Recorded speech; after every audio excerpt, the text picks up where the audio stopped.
बिस्मिल्लाहिर्रहमानिर्रहीम। अस्सलाम वालेकुम। कैसे हैं आप सब? मैं उम्मीद करती हूँ कि आप सब ठीक होंगे। आज मैं अपनी न्यू रेसिपी स्टार्ट करती हूँ। रेसिपी शुरू करने से पहले मेरी आपसे रिक्वेस्ट है कि आप मेरे चैनल को सब्सक्राइब करें और साथ ही बेल के आइकन के बटन को ज़रूर प्रेस करें ताकि मेरी आने वाली हर वीडियो का नोटिफिकेशन आपको मिल सके। आज हम बना रहे हैं मटन का गोश्त ग्रेवी वाला। भुना हुआ मटन का गोश्त ग्रेवी वाला मैं तैयार करूँगी। तो हमने सबसे पहले प्रेशर में थोड़ा सा तकरीबन 1.5 गिलास के करीब मैंने पानी डाल लिया और हमने ये हड्डी वाला मटन लिया है जिसमें 3-4 हड्डी वाला गोश्त है, जिससे हमारे सालन का टेस्ट अच्छा सा बनेगा।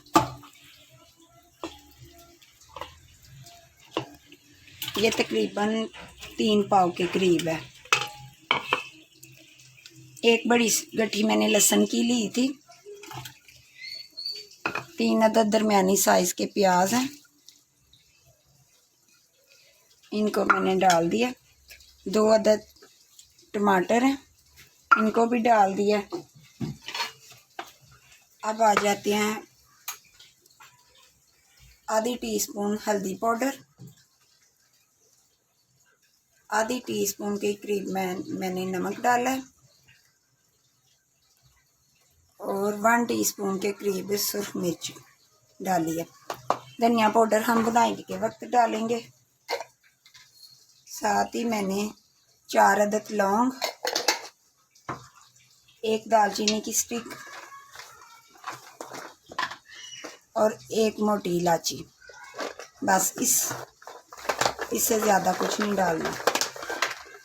ज़ीरा और खुश्क धनिया हम बुनाई के वक्त इसमें डालेंगे।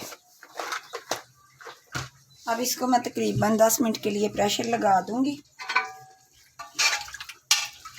इसको थोड़ा सा मिक्स करके तो फिर बाकी मैं आपको बाद में दिखाती हूँ।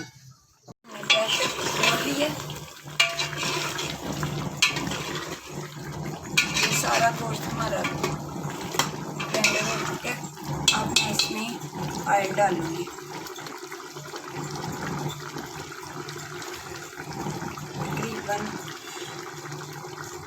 बस 2 चम्मच के करीब हमने ऑयल डाल दिए। अब इसकी अच्छी से मैं बुनाई करूँगी।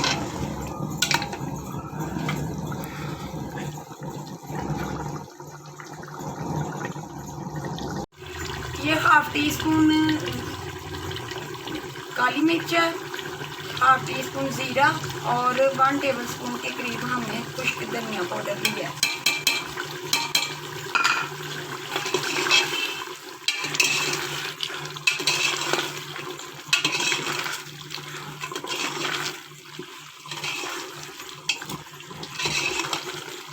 आधा पाव मैंने एक दफ़ा चेक किया था, तो आधा पाव मैंने दही इसमें डाल दिया।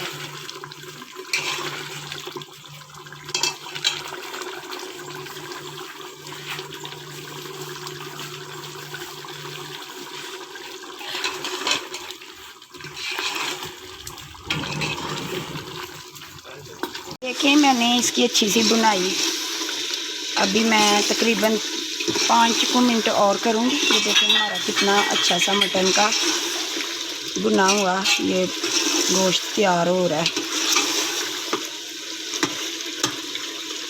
ऑयल इसने छोड़ दिया है, तो एंड पे हम हरी मिर्चों के साथ इसको गार्निश करेंगे। अभी मैंने नहीं डाली।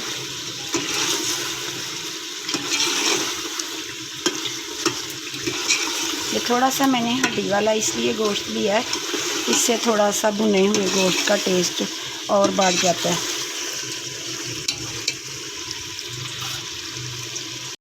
ये हमारा तकरीबन सालन रेडी हो चुका है। ऑयल इसने छोड़ दिया, बुनाई इसकी अच्छी सी हो चुकी है। दही मैंने आपको बताया था पहले भी कि मैंने तकरीबन आधा पाव के करीब इसमें दही डाल दिया था। एक दफ़ा मैंने चेक किया था तो गोश्त थोड़ी सी कसर थी, तो इसलिए मैंने कोई 5 मिनट इसको और प्रेशर लगाया था। तो बस अब ये रेडी है। अब मैं डिश आउट करती हूँ। तो मेरी ये रेसिपी रेडी हो चुकी है। भुना हुआ मटन का मैंने गोश्त तैयार किया है। अगर आपको मेरी ये रेसिपी पसंद आए तो मुझे ज़रूर इसका फ़ीडबैक दीजिएगा। अपनी न्यू रेसिपी के साथ फिर आपकी खिदमत में हाज़िर होंगे। अल्लाह ताला आपको दुनिया और आखिरत की हर नेमत से नवाजे, खुश रखे, सलामत रखे, अपने घरों में आबाद रखे। मुझे दीजिए इजाज़त। अल्लाह हाफ़िज़।